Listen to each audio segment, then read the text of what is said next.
decision to publish that dossier. But first tonight, President Trump has suggested, he did yesterday, that he's willing to sign any deal on DACA that Congress is able to hammer out.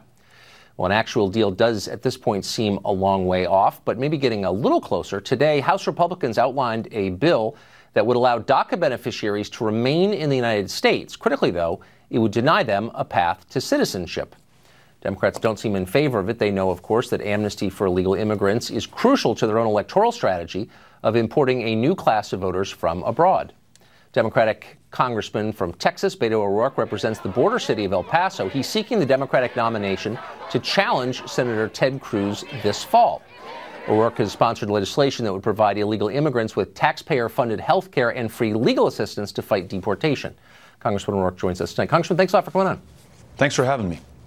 So if you're watching at home, or if you're a voter watching this debate, here you have the Republicans conceding that DACA recipients can stay in the country. They're not going to be deported. And you have Democrats responding by saying, no, that's not enough. We want to make sure that they can vote and bring their relatives over also. So can you understand how some people watching that might conclude that Democrats are spending more time and energy worrying about people here illegally than about American citizens? I guess I don't make the connection, Tucker. I think that most Americans, most Texans, certainly those that I've listened to across the state, want to make sure that Dreamers can continue to remain and thrive in their communities. You have people like Saba Nafries, who I just met, who's a PhD student in mathematical biology in Texas Tech. She's a Dreamer. You have people like Alonzo Guillen, who died trying to rescue his fellow Texans during the flooding after Harvey. He was a Dreamer from Lufkin, Texas. I was in Booker, right, as Republican as it gets in Texas, and the people in Booker were concerned about Dreamers because they had just deported one of the honor roll students at Booker High School. I'm sorry. Hold on. Just stop your speech really quick. There are a lot of good Dreamers, for sure. There are also a lot of bad ones. More Dreamers have been busted for gang membership than have joined the military. I'm not, that's not an indictment of all people here under DACA. It's just, let's just get real. These are normal people, some good, some bad. They're not all valedictorians. But the question is, there are a lot of good American citizens as well. And can you see why, when the Democrats say, we're not going to fund the government unless you allow these people to vote and bring their relatives with them, that maybe it suggests a priority that's out of sync with those of most people here? That's my only question. Yeah, I guess I don't see that. I'll tell you, from my perspective in El Paso, Texas, the city that I represent, where I'm raising my 3 kids who are 11, 9, and 7, I want to make sure that our community continues to thrive. And one of the reasons that we are one of the safest cities in America every single year for the last 20 years is we are a city of immigrants, including Dreamers, who contribute to our success and our safety. And that benefit is spread out over everybody in my community throughout the state of Texas and to this country. So it's very good for America, not just for Dreamers, not just for their families. So I think most Americans see this as a net benefit. Right. I just checked the school numbers in El Paso, the city that you're bragging about. And El Paso is a great city. But 39%, only 39% of graduating seniors from your schools are ready for college in math or English.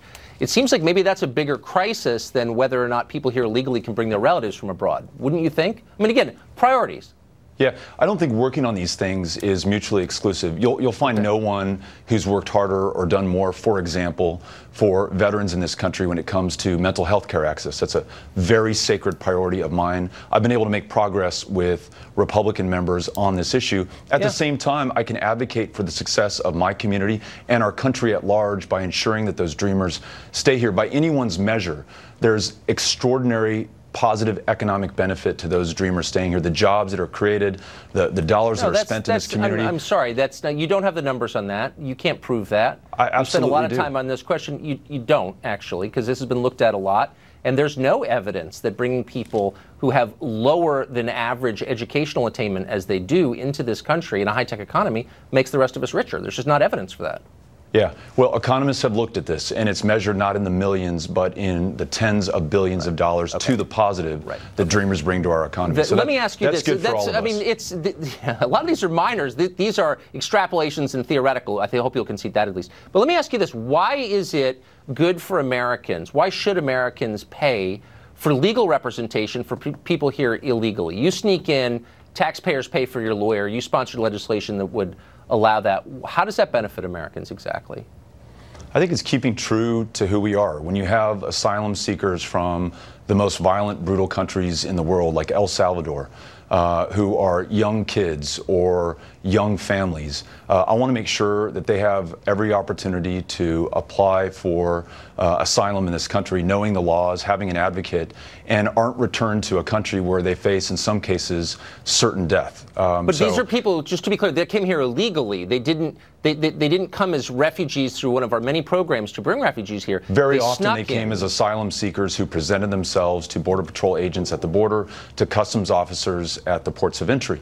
And so then taxpayers are paying for them to fight American law in court? I mean, can you see why people would say... Not to fight American law, actually to get right with American law, to make sure that they show up to their court hearings, to make sure that they follow our laws. I think again, that's in everyone's interest. But if you're concerned about security... For us to pay for lawyers so they can fight deportation, that's somehow good for us. Why is it good for us to pay for the health care bills of people who snuck in here against our law? Why did you sponsor legislation that would have allowed that too? It's good for people who are in our country, who are contributing to this country's success, to be safe, to be healthy, to be able to continue to contribute. Did the law specify, did your bill specify it only applied to people who were benefiting our country? I don't think it did. I think it was anybody here illegally would get free health care at taxpayer expense. I'm sorry, with all respect, I'm confused by why we should pay for the health care of someone who broke our law to get here. Does that make sense?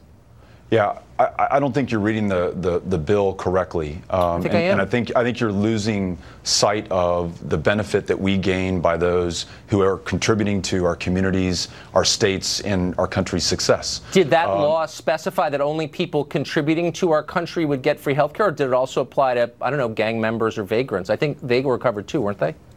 I think there's an interest in making sure that if someone is going to be sick, if someone needs help, that we deliver it in the most efficient, effective, cost-effective way possible. Oh, so it's cost-effective to pay for the health care of people here? Yeah, I mean, you can pay for it in the emergency room. How about not paying for it at all?